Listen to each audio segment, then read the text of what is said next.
floating steel island, 23 stories tall, operating in water 5,000 feet deep, drilling 6 miles into the earth on a high-tech treasure hunt. This is the engineering marvel that satisfies the world's thirst for fuel. It's 30 million pounds of men and machine. These men can get hurt every day. This is men versus iron. And iron does not give. But when a monster hurricane pounds through the Gulf, knocking out rigs, shutting down a quarter of the U.S. oil production, it's up to this crew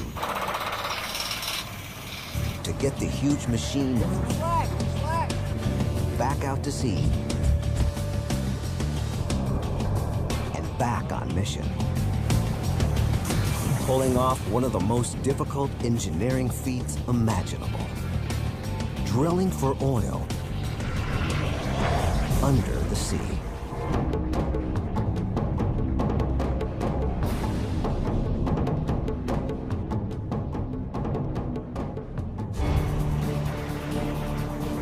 "150 miles off the Louisiana coast, in water more than a mile deep, a floating factory rises over the Gulf of Mexico.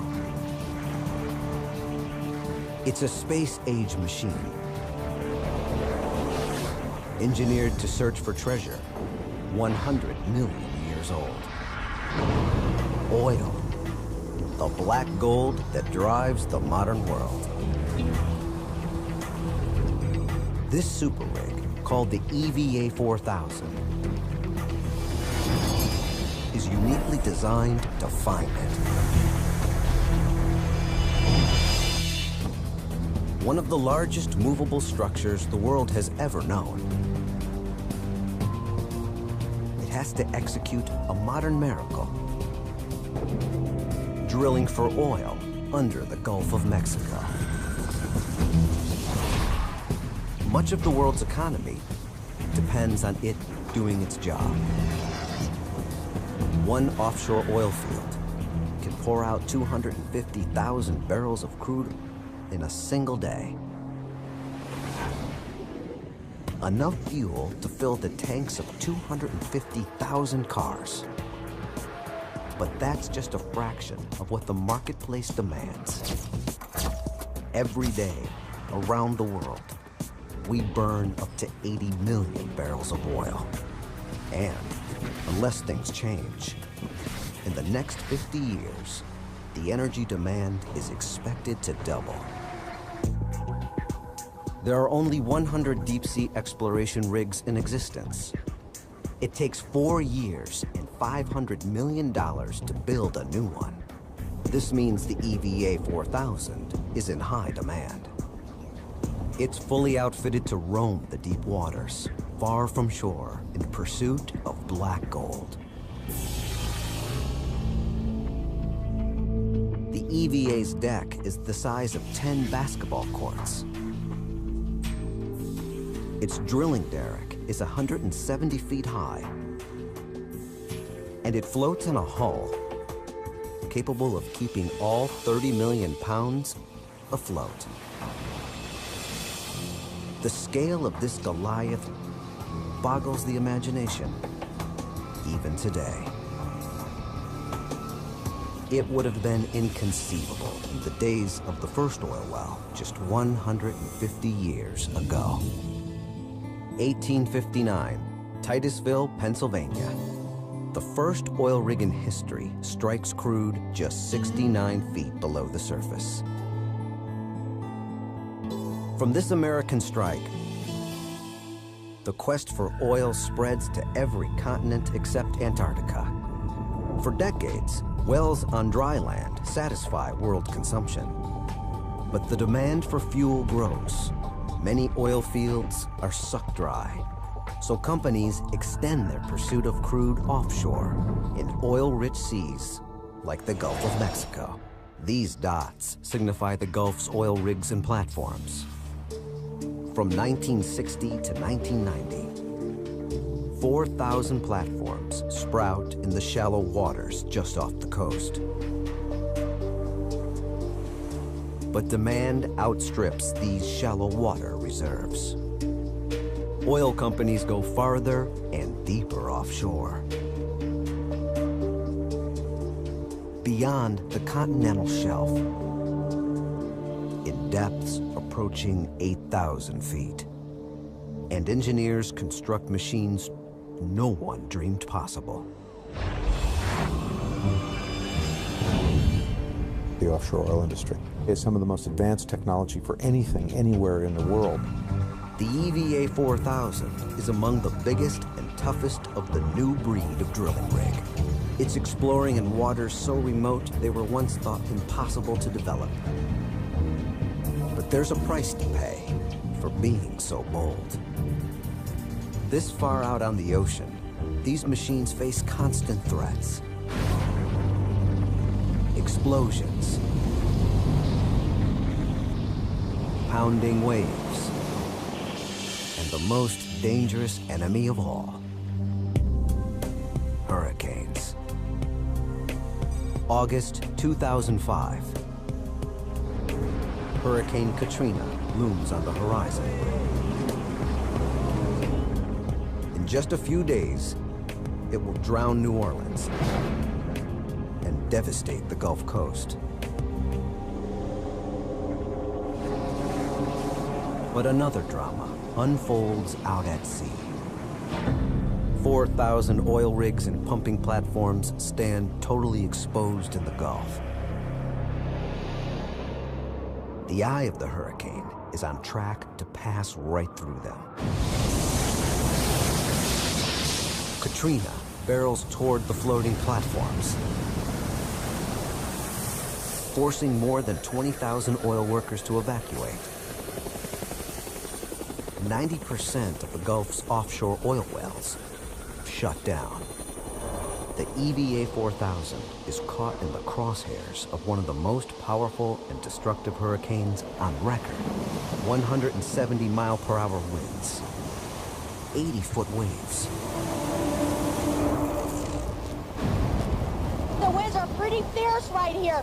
The rain is still coming down in sheets, and as you can see, the waves are crashing in. And this storm is far from being over. The storm pounds the oil fields for 48 hours. When the weather clears, the scale of the devastation stuns the industry. More than 50 platforms damaged or destroyed. Half a dozen big rigs have broken free from their moorings.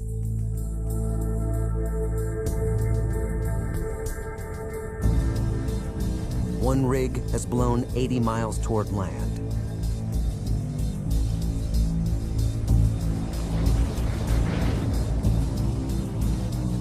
Another crashed into a suspension bridge in Mobile, Alabama. A third washed up on the shore. A total loss. In the days following Katrina, the entire world feels the storm's impact. We're all in one oil market, and when you have a disruption in the United States, the price of oil goes up instantaneously. You know, Germans were paying more, Japanese were paying more, Chinese were paying more. We all pay the price when there is a crisis in the world oil market. Gas, of course, is a precious commodity right now. There are very few gas stations open, and the lines are tremendous.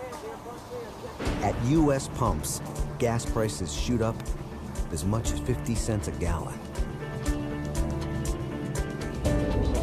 The EVA 4000 needs to get back on its mission fast. Every day this disruption continues means over 1 million barrels of oil are not making their way to shore. The repair crews waste no time.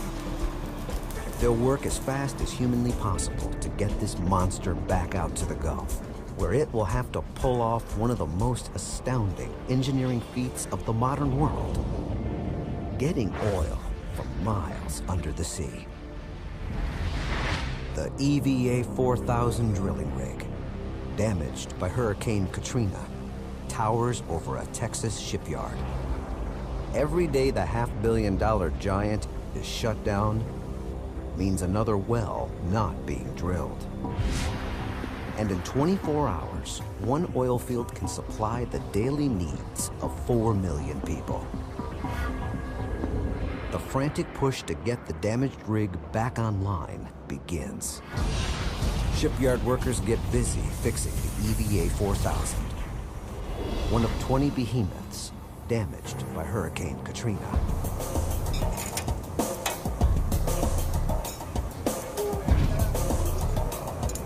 It's a gargantuan task.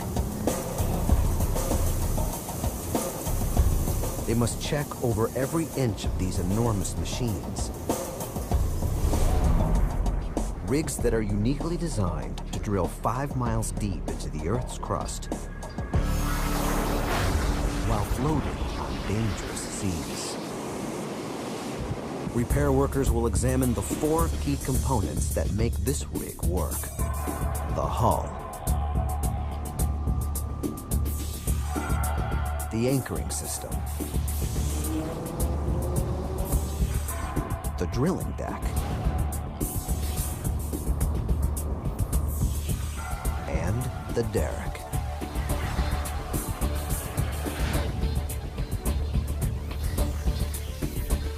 The hull is a pontoon, a kind of steel life preserver, with a 350-foot wide triangular base supporting 6 large columns. Each section is filled with air to keep the entire 15,000-ton structure afloat.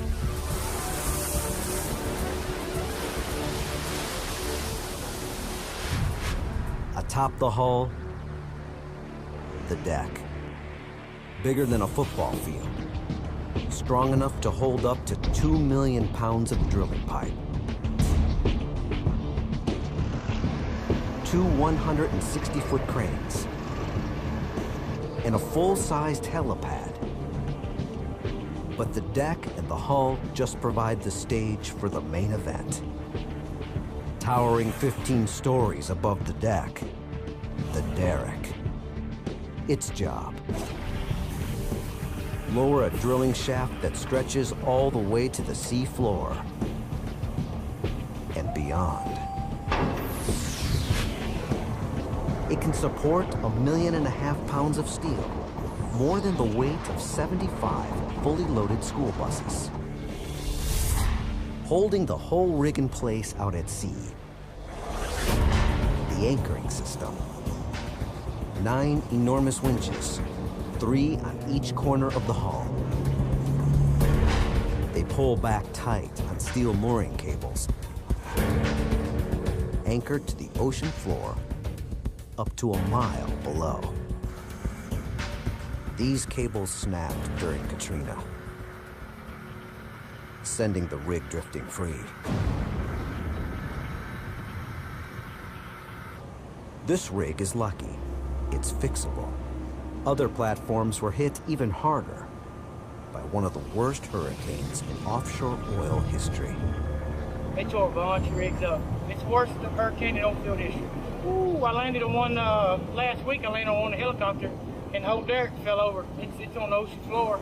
The EVA survived its wild ride intact, but it needs help. The #1 challenge: repairing the mooring lines that anchor the rig in place.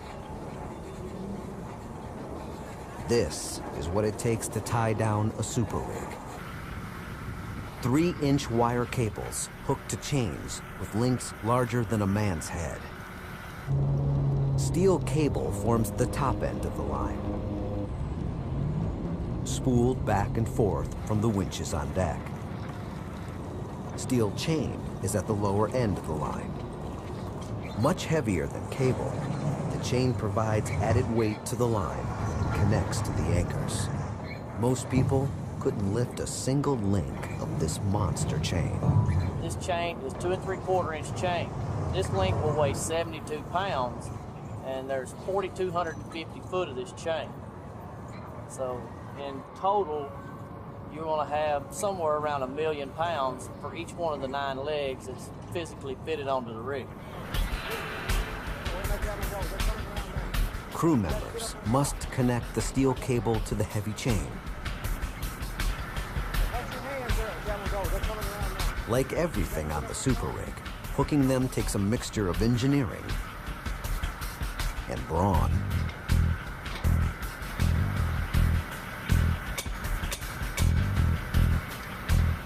These lines can handle up to 1 million pounds of tension. So strong that they could withstand the combined power of 5 747s without giving way. The crew attaches an 18-foot anchor weighing 13 tons to the end of each of the 9 chains. Their pointed flukes will dig 40 feet into the seabed. They'll try once again to keep the rig in place. But Katrina has demonstrated that human engineering does not always triumph over nature's power. After weeks of hard work, the moorings and the hull are ready for action. But there's one more critical component to check: the super rig's moneymaker, the derrick.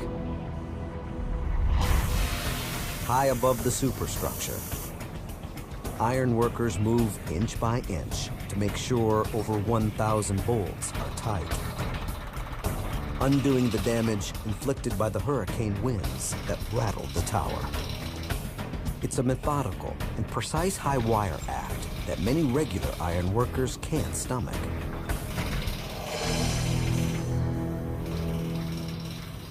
Regular iron workers, they can't even do it because see the girts are turned sideways like that. You can't. It's not flat. It's hollow. On the derrick, the girder beams are turned sideways to withstand the stress generated within the tower. But a sideways beam leaves an awkward surface for the workers to walk on.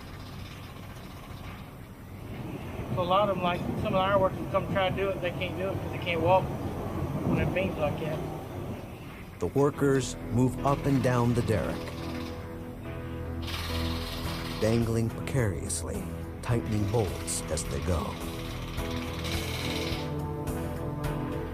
One false move, and they could plunge 170 feet to the deck below.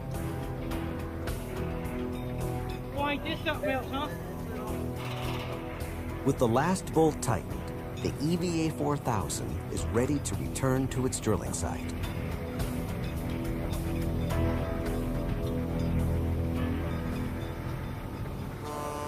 Tugboats will drag it out to sea.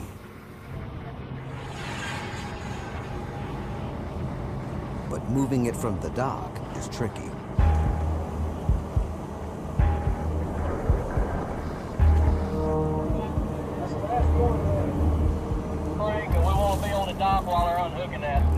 If it starts to drift in the river current, nothing will be able to stop it. One go, Greg. Yo, boy, let that one go. They're coming around now. You got to get up on top. Workers anxiously untie the landlines, holding the EVA to the dock. Hands there. Watch your hands when you're slacking. Guys on the mat, get out of the way before you catch it up. Slack, slack. The 15,000-ton rig drifts free. And for an instant, it's unclear which way it will go.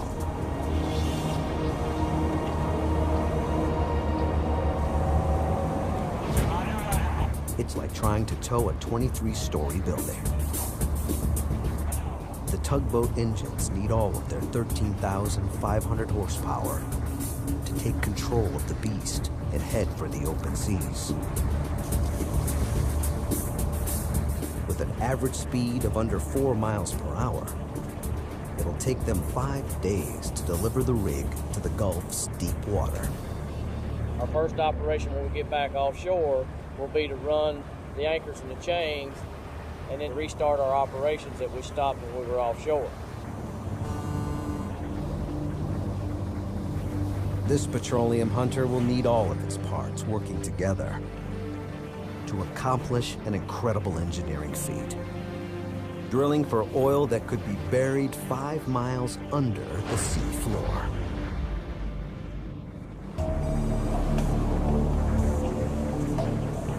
It's been weeks since Hurricane Katrina devastated the Gulf of Mexico. In the crucial offshore oil fields, damage is heavy. The entire world feels the loss when the Gulf's daily output, 1.5 million barrels of oil, is drastically reduced. An EVA 4000 drilling rig is trying to get back online fast. But first, it's got to find the oil field somewhere out here. Miles off the Louisiana coast, beyond the continental shelf. This is the deep water, up to 6,000 feet deep. Vast fields of precious petroleum lie somewhere below the seabed. But where? The rig needs a treasure map to find them. One analyzed in top-secret meetings using the latest in high-tech tools. To hunt for oil reserves, geologists bounce sonic waves off the seabed to create sonar snapshots of the rock layers below and turn the data into a 3-dimensional image. This is what an oil treasure map looks like. There's no X that marks the spot, just faint geological clues, such as domes of salt that indicate where oil might be hiding. The stakes are high. The outcome, uncertain. These high-tech charts are only an educated guess. In the deep-water Gulf, it's always a gamble. No one's really sure they've found oil until they strike it. There is nothing that is a guarantee from the data that we can capture, seismically or any other way. Basically, you've got the hypothesis. Drilling the well is really the last test. The rig is in place over a potential oil field. But the drilling can't begin yet. First, the rig has to be tied to the seabed by 9 enormous anchors.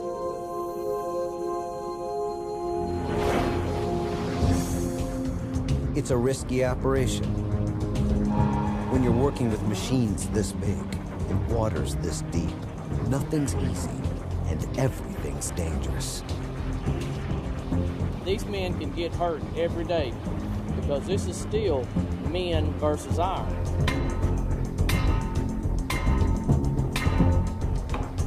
And iron does not give. It can be a dangerous place.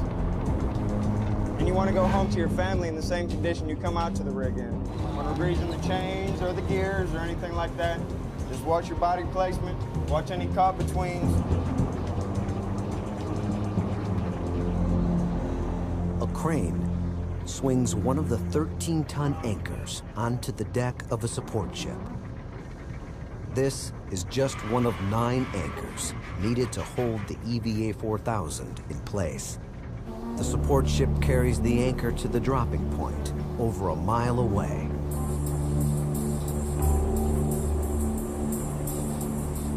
Hey, tell me when it starts rolling. I'll start out slow and I'll bring up the speed up. All right, it's coming in.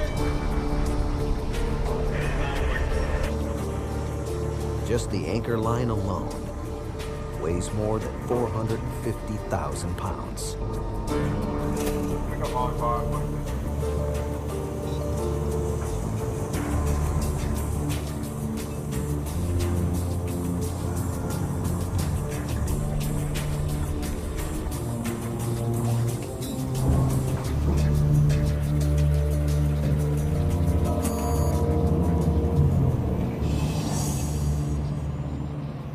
Jimmy, are they going to have to check that anchor?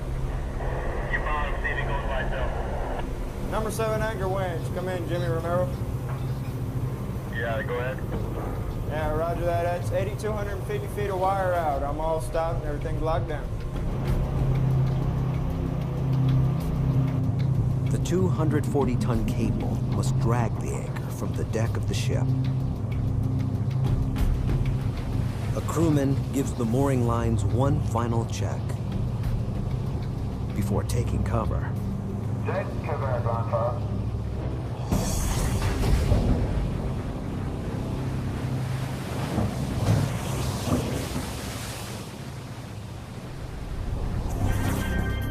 It'll take 15 minutes for the anchor to hit the bottom, nearly a mile below. The rig is now stable. The EVA 4000 can home in on its target. Drilling in waters far deeper than once thought possible.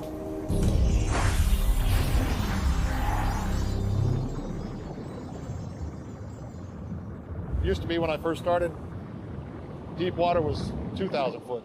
Now 5,000 foot is considered almost shallow water. So it's come a long way.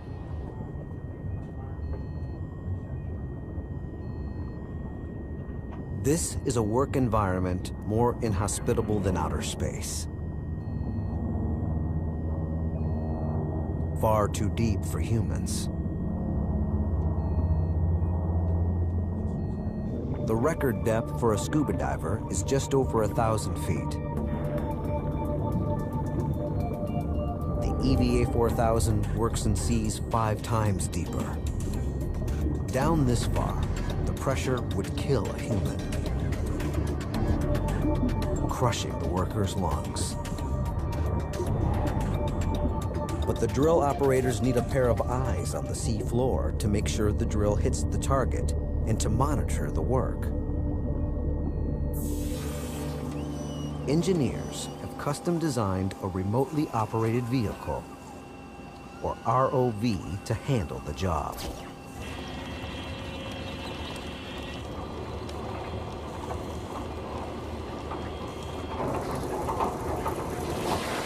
It's capable of enduring forces pressing down at over 2,000 pounds per square inch. An undersea robot built to go where no human could survive. It used to be divers did all the work. If you lose an ROV, for whatever reason, it's a machine. It's a workhorse. It's not like losing a life. They're much better than a diver. The ROV will be the eyes and hands of the crew working far above in the control room. An onboard video camera relays images from the cold, murky depths. The ROV moves into position. Everything's in place. The drilling can begin. Go to work. The drill bit leads the way. The crew must piece the drill together section by section. A forest of iron pipe stands ready near the central hole. Each section towers 93 feet high, dwarfing the workers below. In mile-deep water, it would take 40 pieces of this pipe, screwed end to end, just to reach the seafloor. This rig is designed to string together a maximum of 300 sections, 6 miles into the Earth's crust. At first, the work goes rapidly. In a single hour, the EVA 4000 sinks over 2,000 feet of pipe.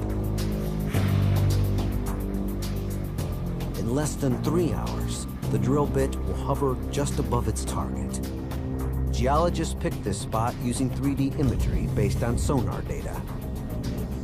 Their hunch is right. Oil should be directly below, 30,000 feet below. Now, it's up to the drill. Its job, dig a hole as deep as Mount Everest is high.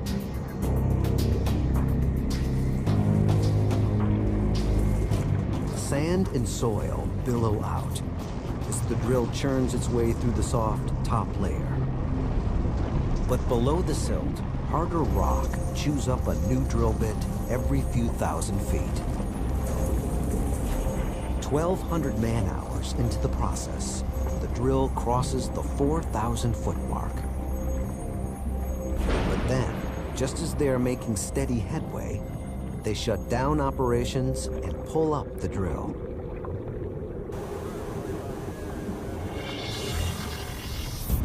If the drill were to strike oil now, the petroleum will spew into the ocean. They have to cap the well securely before continuing to dig. The pressure is intense, below the sea and up on deck. If they fail to do the job right, it could lead to an environmental disaster.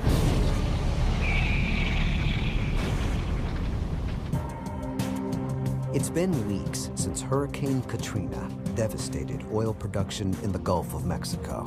The oil crisis continues to heat up. Prices around the world have soared to record highs. And the U.S. government takes a drastic step, dipping into its strategic petroleum reserve to stabilize the supply. The eyes of the world's oil markets are on the Gulf of Mexico, waiting to see when the rigs will come back online. The EVA 4000 is still 26,000 feet short of its goal. Out in the Gulf, the men work day and night, but doing the job right takes time. And they are about to put into place the biggest and heaviest part of the puzzle, the blowout preventer. Nothing goes in or out of the well without passing through it. 50 feet tall, 500,000 pounds. It's loaded with monitoring equipment. The blowout preventer acts like an enormous spigot on the oil line, able to shut down the flow of petroleum within 15 seconds. The EVA 4000 must lower this monstrous piece of machinery onto the well pipe below. It's like trying to hit a 22-inch target from the top of the Grand Canyon. Specially designed tube called riser connects the blowout preventer to the rig. The riser provides a waterproof passageway for the drill and for chemicals needed to loosen and clear away the tough rock below.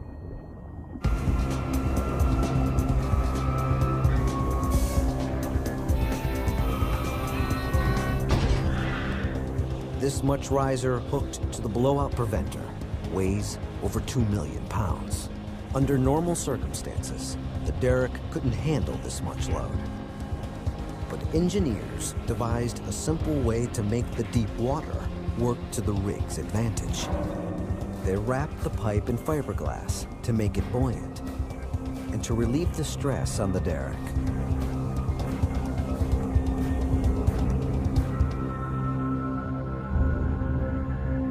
In just 24 hours, the blowout preventer nears its mark. It's a delicate moment. If the blowout preventer hits the well pipe, it could damage the opening and seriously delay the operation. The riser fights the deep-sea currents. The entire rig shifts its position, inch by inch, to find the right spot below.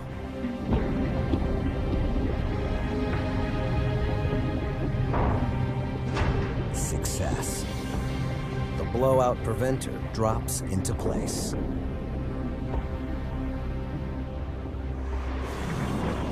Now, the drill can continue digging. All the effort and technology has led to this moment. Sketching the treasure map, setting the anchors, working the drill for 17,000 man-hours. Until now, no one was sure whether anything was actually down here. The drill doesn't stop. 10,000 feet. 20,000 feet, 30,000 feet below the seafloor. Oil.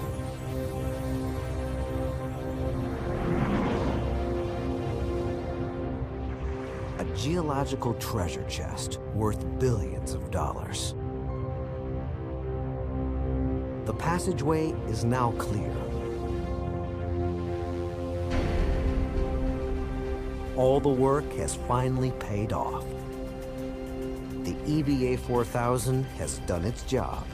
It found the petroleum 5 miles deep. But a drilling rig only drills. It doesn't process the oil.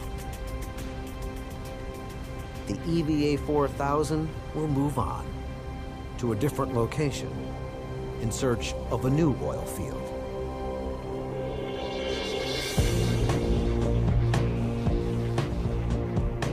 An even bigger super rig will move in to pump the oil out of the ground and send it back to refineries on shore.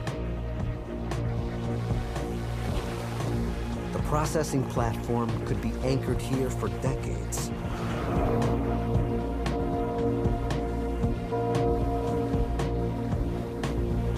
Staying in one place, no matter what the Gulf sends its way. Its mission: extract the oil and natural gas from below the seabed.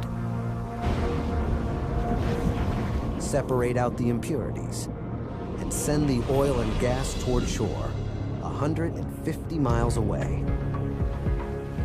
Rig builders had long struggled with the question of how to keep these giant steel islands anchored and stable in stormy seas and thousands of feet of water. Until pioneering marine engineer Ed Horton hit upon an ingenious solution inspired by his days on a Navy submarine. You get in rough seas and, you know, it bounce around a lot. If you get down to 200 feet of water, that's the best place to be on a submarine, is under the water, not on the surface. Horton's brainchild was the spar, a massive cylindrical hull, hundreds of feet long. The spar works because in the deep ocean, waves become smaller and smaller the deeper below the surface you go. A wave that's 25 feet on the surface may measure only 2.5 feet, 600 feet below. The spar floats far below the surface, most of its mass in contact only with these smaller deep water waves, keeping it stable even in rough seas. 1996, the Gulf of Mexico. A ship tows the Neptune platform into water nearly 2,000 feet deep. Crews fill the Neptune with seawater to make it heavy enough to tip. The spar design is brilliant in theory, but no one knows if this 12,000-ton cylinder will really work. After 10 years of design and construction, it takes all of 72 seconds to tip Neptune's 700-foot cylinder upright. It's one of the grandest engineering experiments the world has ever seen.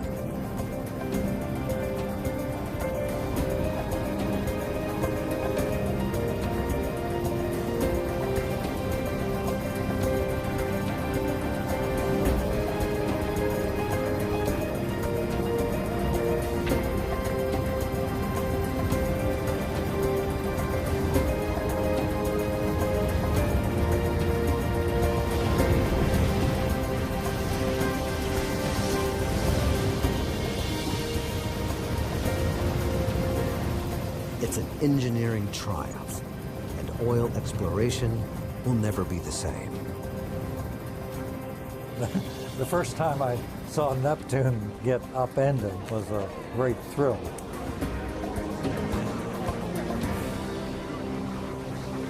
Neptune's success marks a new era for deep water platforms. Soon companies are moving into even deeper water, building even bigger platforms that demand a new generation of spars. This is the state-of-the-art Gunnison platform, built to work in over 3,000 feet of water. The Gunnison will rest on a new generation of spar, the truss spar. Earlier spars had solid hulls. The new hull is solid for only about half its length. Its lower section is an open lattice structure with 3 horizontal plates. These plates trap water between them, creating a massive liquid cylinder that helps stabilize the structure. Its ingenious design allows less steel to hold up more weight. The Gunnison's 98-foot wide cylindrical hull sections dwarf even full-size tractor-trailer trucks.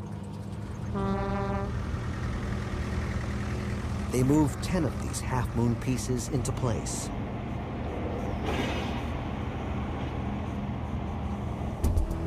Huge tugboats pull the assembled Gunnison out to the well site. The spar floats over the spot where the drilling rig sunk the well. Workers flood it with water, and the Gunnison begins its plunge into the deep. After 23 hours, 14,000 tons of steel upends, perfectly stable. The spar extends 550 feet, about the length of the Washington Monument. The next challenge is keeping the spar in place. This platform must resist the forces of the Gulf for decades. Anchors like those used on the EVA 4000 won't work here. These spars will need something stronger. Specially made steel pilings designed to thrust deep into the sea floor. Footage markers indicate their full height, 220 feet. Engineers use these to regulate the depth of the pilings in the seabed. A support vessel lowers them into the Gulf waters.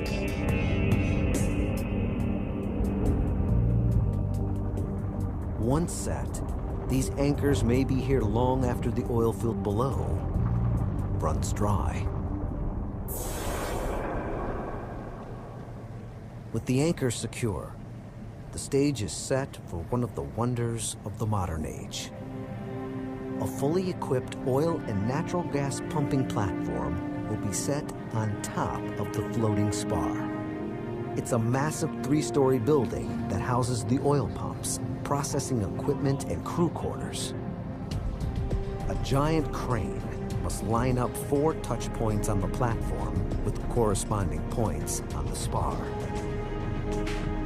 The 10,000-ton structure hovers in the air like a spaceship over a fantastic landing pad.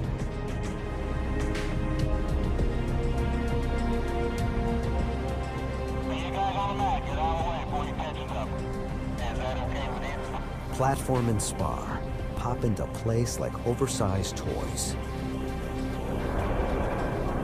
It's a perfect fit.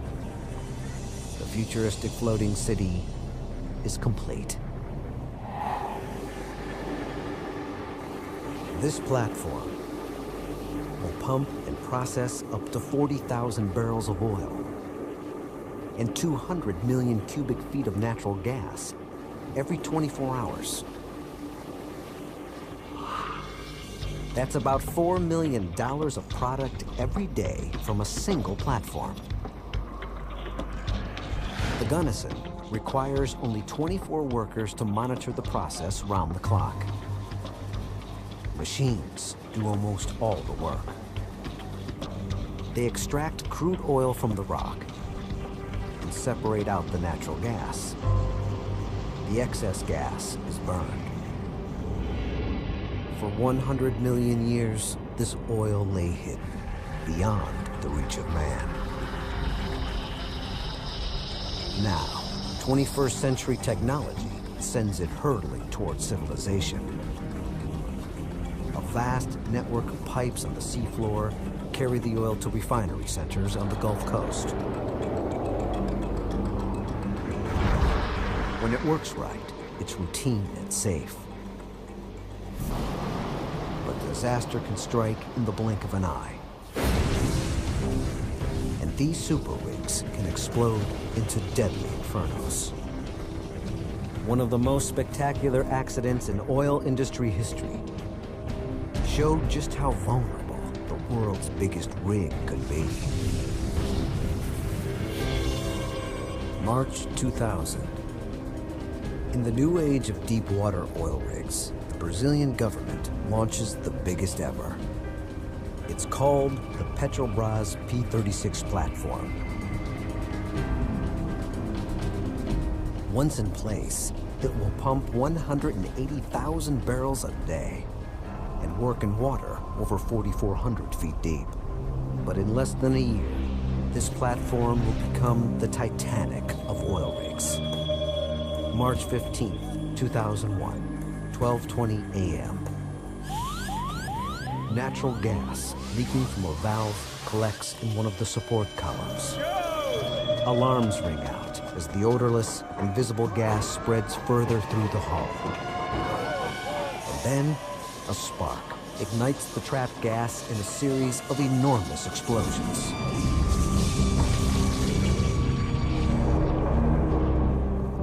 The platform is listing 30 degrees in the Atlantic Ocean.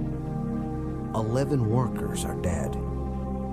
Rescue vessels scramble to save the remaining workers and the wounded platform. After 5 days, the P-36 plummets 4,500 feet to the bottom of the sea.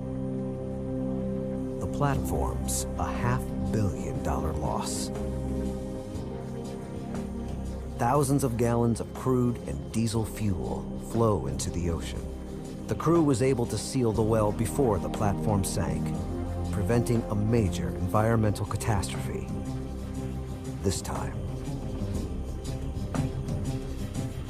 But the P-36's fate is a reminder of the risks we take in chasing black gold farther and farther offshore. The stakes are impossible to calculate. The wells present a constant threat to the environment. A major oil spill from one of these rigs could destroy beaches, ruin marshlands, and kill wildlife. Cleanup costs from a major spill would run into the billions of dollars and take years to complete.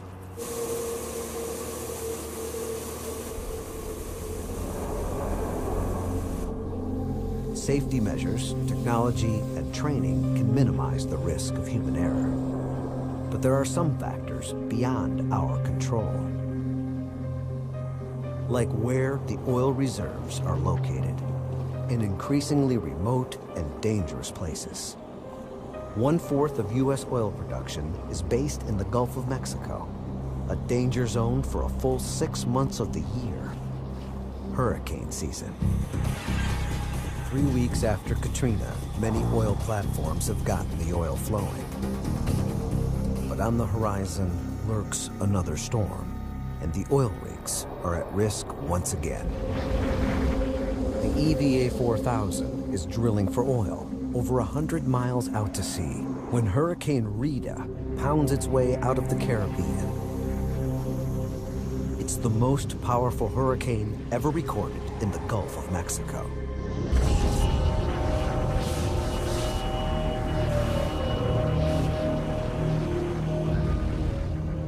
Rita's impact on land isn't as damaging as feared. But offshore, the toll once again is devastating.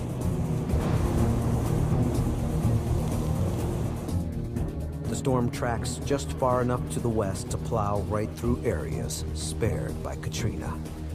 It's a 1-2 punch, making this the worst hurricane season in U.S. oil history.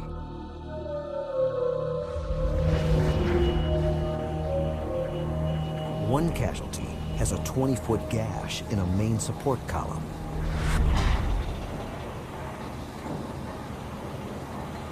I knew what this rig was capable of, and when I came down here into the column and I saw this hole, I was just stunned at the magnitude of the damage. It's unclear exactly what happened to the EVA 4000, but the huge hole is clear evidence of a colossal collision somewhere out in the Gulf. The superstructure's 3/4-inch steel is shredded like paper. Just unbelievable. If you look here at the steel here, how thick that is to take this kind of bend, it's unbelievable. It will take weeks to fix the wounded vessel. but it survived the worst the Gulf has to offer so far. The toll for this one hurricane season: 115 platforms destroyed, 52 damaged. The big rig weathered the storm better than many. And come next hurricane season, the EVA 4000 will be out at sea, even farther from shore, in ever deeper water, pushing the boundary of what is physically possible, chasing oil to the ends of the earth